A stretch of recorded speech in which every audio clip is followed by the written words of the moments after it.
Here is a military planning tactic that, if applied to every decision you make or action you take, will significantly reduce the amount of drama in your life. In military planning and orations, second and third order effects refer to the consequences of actions beyond the immediate first order effects. Second order effects are the longer term consequences, while third order effects are the significant long-term impacts of the decision or action. Understanding these effects is crucial for effective planning and risk assessment. First order effects. These are the most immediate results of a decision or action. For example, if a military unit destroys an enemy radar station, the first order effect is the loss of that radar station's functionality. Second order effects, these are the longer term consequences that arise from the first order effects.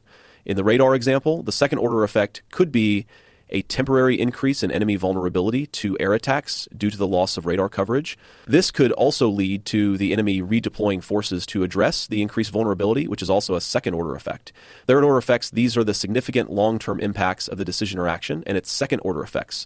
In the radar example, a third order effect could be a shift in the overall balance of power in the theater of operations due to the cumulative impact of the loss of the radar station and the subsequent redeployment of forces. This could also include long-term economic or political impacts on the enemy or even on allies.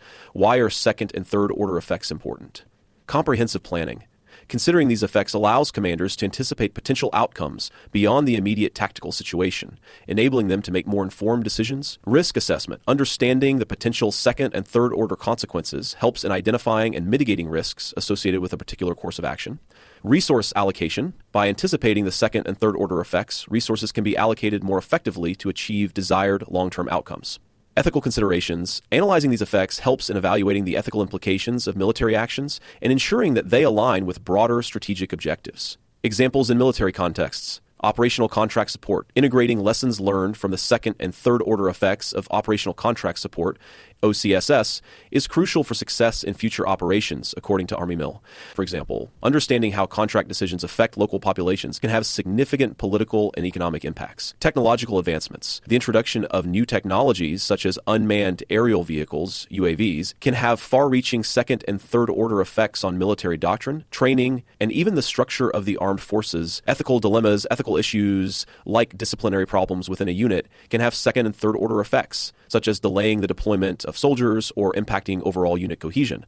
Army transformation. Large-scale changes within the Army, such as the Army transformation effort, can have significant second and third order effects on the industrial base, other services, and allies. By carefully analyzing and considering second and third order effects, the U.S. Army can enhance its planning, improve its operational effectiveness, and minimize unintended consequences.